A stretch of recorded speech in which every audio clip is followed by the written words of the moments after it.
Hey everyone. So Elon Musk might just be the next House Speaker, at least according to a senator from Utah. Check it out. Senator Mike Lee joins me now. So you have an idea we're hearing. What is it? I've got an idea. Look, Jesse, it wasn't Congress that did this. It was four people, four guys. I call it the law firm of Schumer, McConnell, Johnson, and Jeffries. This whole debacle was avoidable. It was preventable, foreseeable. In fact, it was foreseen and warned of. But these guys are falling into the same rut that they've been in for a long time, which is the firm, as I call it, negotiates a spending bill in secret, releases it just hours or days before we're supposed to leave for the Christmas holidays, and inevitably it's full of garbage. And that's what happened. Wait, so you're saying, hold on, just back up. So you're saying these four people, you're saying Jeffries, Johnson, Schumer, McConnell, Johnson, and Jeffries, the firm.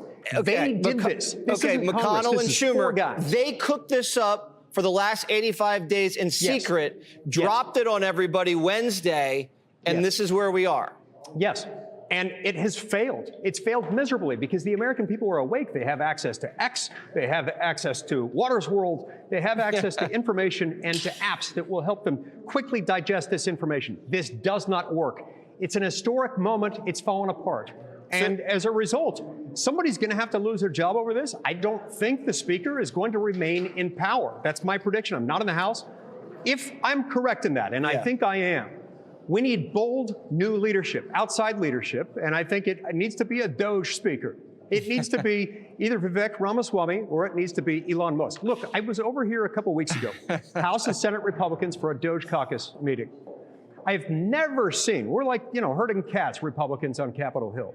Never seen so much attention, so much respect for two people in our entire caucus, in the Senate and in the House. So you're officially nominating right here on Jesse Watters Primetime, either Vivek or Elon to be House Speaker. Doesn't have to be a politician, could be anyone, can be Speaker. Do they want that job? I don't know. Look, I'm a little bit skeptical. Elon is kind of busy. He's got like 54 companies that he's running and trying to get to the moon. I suspect Vivek is a little bit more open to it than Elon. I'll take either one of them. Vivek, Elon, if you're watching, please sign up. America needs you. All right. Well, I don't think Johnson likes you now. Next time you guys see each other walking through the halls of Congress, he's going to probably kick you in the leg. He is a good man. He's a friend. He's been a friend for a long time. Great person. He's lost control of this process. And I don't know how he can remain in power. We need Elon or Vivek as Speaker. He's a friend, and you just threw him overboard. Man, yes, politics is tough, Senator Lee. Well, it is, especially when you try to jam an entire country with the 1,500-page bill that nobody's read, and you try to trick them and bully them into doing it. Some of us take that personally, Jesse. Yeah, no, I don't like it either. I think it's terrible, and we got to stop doing it, and it's got to stop now. All right, Senator Mike Lee, we'll see how it shakes out. We'll let you know what Vivek or Elon say. Thank you. Fox News Alert, the deadline. The deadline to avert a government shutdown is midnight tonight, Eastern time. But a spending deal still looks out of reach as Democrats and Republicans play the blame game. Aisha Hasni is live on Capitol Hill. Hey, Aisha. Hey, good morning to you, Lawrence. I am keeping my eyes on the Speaker's office just down a hallway from me because there might be some activity here in the next hour. I'll tell you about that in just a second. First, I want to get to what President-elect Donald Trump is thinking right now. Is not moving from his position after the bill imploded last night. He was actually up at 1 o'clock in the morning writing this on Truth Social. Take a look. He writes, Congress must get rid of or extend out to perhaps 2029 that ridiculous debt ceiling. Without this, we should never make a deal. Remember, the pressure is on whoever is president. Now, despite Trump and Elon Musk endorsing this 100-page skinny CR, 38 House Republicans still voted against it. They said they did not offset raising the debt ceiling. They weren't happy with that. Johnson needed Democratic votes, but leader Hakeem Jeffries came out last night and he said he wasn't going to play ball. The Musk-Johnson proposal is not serious. It's laughable.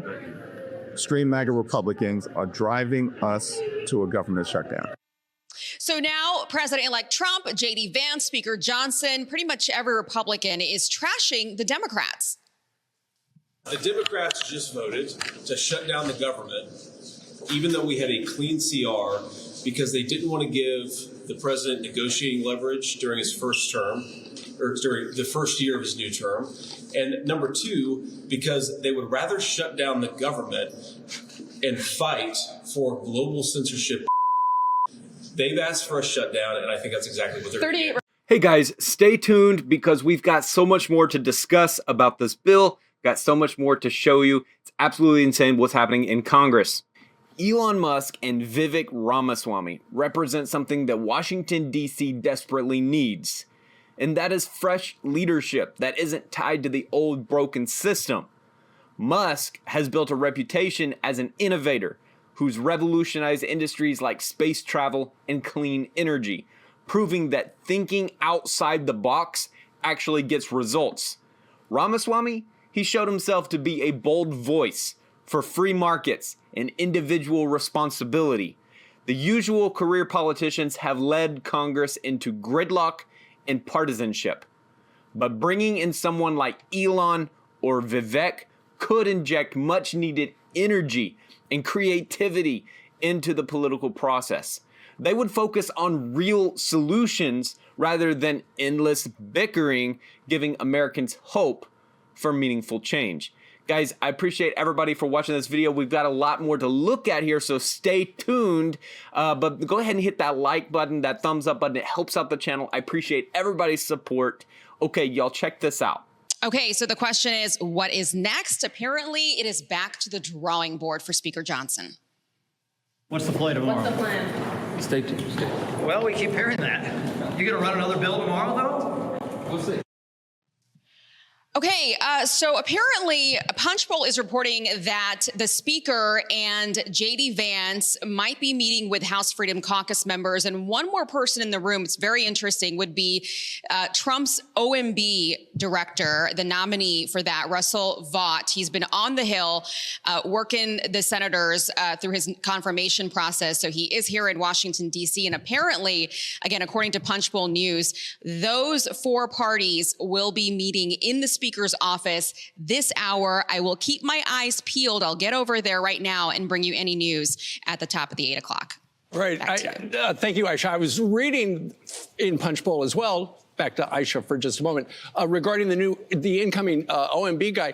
Aisha, Punchbowl has a note and talks about how he will be arguing, okay, they've got to extend the debt limit, you know, they've got to lift it. But it was when Kevin McCarthy in 2023 was Speaker, he actually led the opposition. He's saying, we can't give them this. And now he's saying, you got to give us this. And this is undoubtedly the House Freedom Caucus is going to bring that up with him. Absolutely, they're going to bring it up. In fact, Kevin McCarthy's name has been brought up several times in the last 24 hours because this is pretty much, I mean, this is deja vu. People have been watching this and thinking this is exactly what happened to Kevin McCarthy. At the end of the day, he tried to throw things on the floor that didn't fly with his own conference. And eventually, he didn't want to see the government shut down, so he put a clean CR on the floor. It passed with Democratic votes, which is exactly what Speaker Johnson needs right now to avert a government shutdown. So that's the crisis that Speaker Johnson finds himself in. And he doesn't want to lose his speakership. Remember, that's the next thing that's coming up in just less than a month. He has to run for speaker again. And he doesn't want to go through what Kevin McCarthy went through. Aisha, what are the chances that the government will shut down? Because I know there are a lot of conservatives that are now demanding 3 days. Once they get the new bill, they want 3 days to read it. That's not going to happen, Ainsley. I think the 72-hour rule is out the window at this point, and people are probably okay with that. Regular order is just out the window. I think the longer we wait, the longer this goes, and it's looking to be probably a mini shutdown. They can still get this done sometime this afternoon. We don't have a floor schedule yet. We don't know when the first votes are going to be. So if they can crank something out in the Speaker's office this morning and get something on the floor this afternoon, then it's really up to the Senate to whiz this through as quickly as possible tonight. They'll stay as long as it takes. Normally, you get a sense of who thinks they benefit from a shutdown and who's going to get the blame. I get the sense that both sides are just unmoored by this whole thing. There's no appetite for a shutdown. Yeah.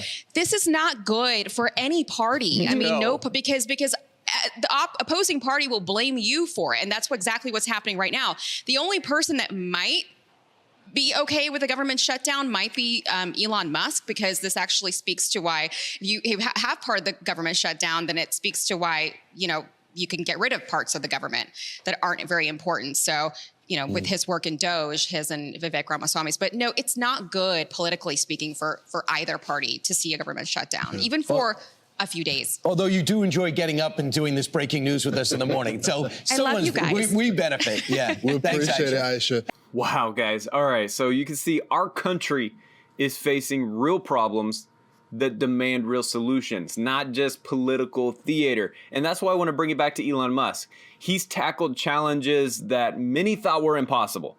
He redefined the auto industry with Tesla. He made space exploration affordable with SpaceX. And he's even working towards advanced brain-computer interfaces with Neuralink.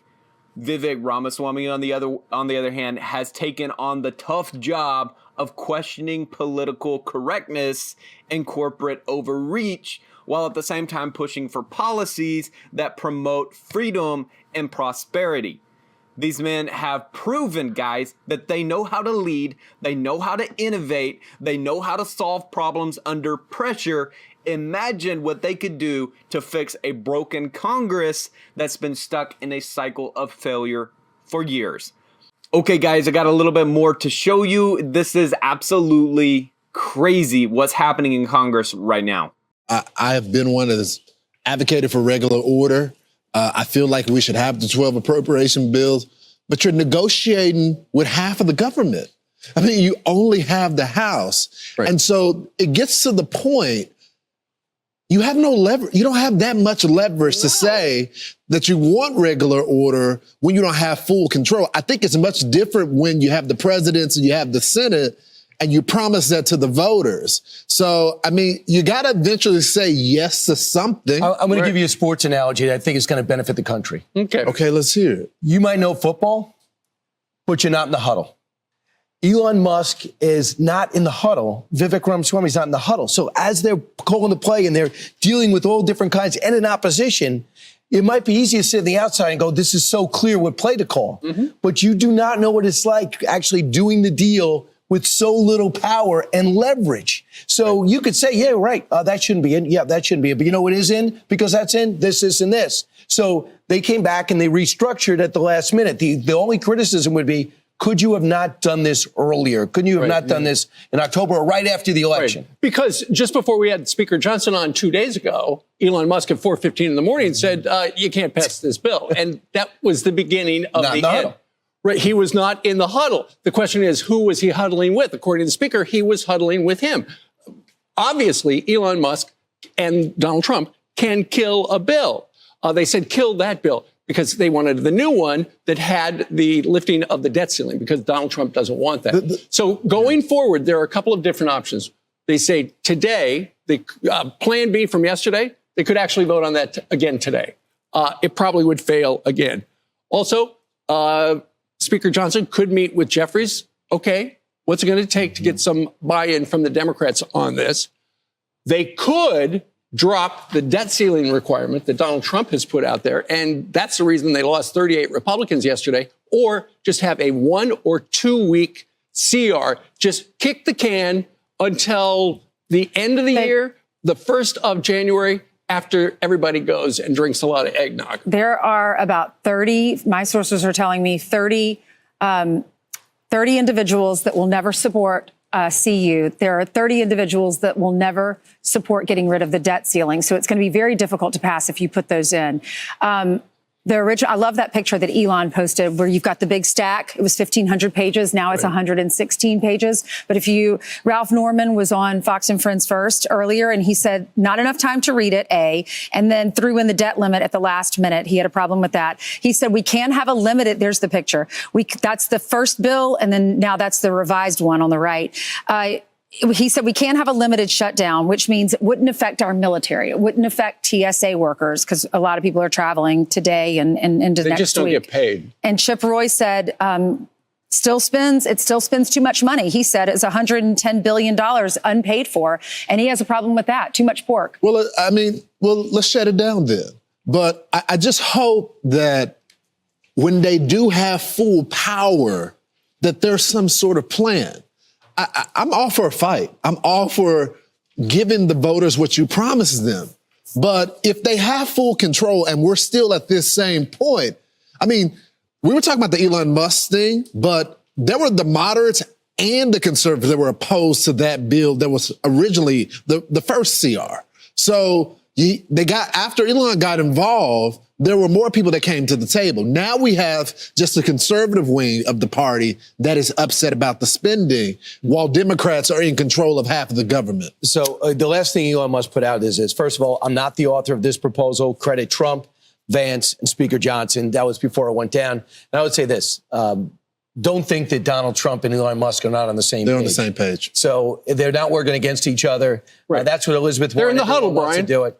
Thank you. So you were accepted. Wait, Ainsley, will you accept my sports analogy? I got that one. I understand what that one means. You kept it simple for me. You didn't go into too much detail. Thank you. You're welcome. Thank you. So thank you for speaking to everybody out there. All right, guys. So I think the main thing is that the federal government is on a spending spree that seems to have no limits. And that's why we've got to end the spending madness. It's the hardworking American taxpayers who are suffering. And both Elon Musk and Vivek Ramaswamy know how to manage money. They know how to prioritize what matters most.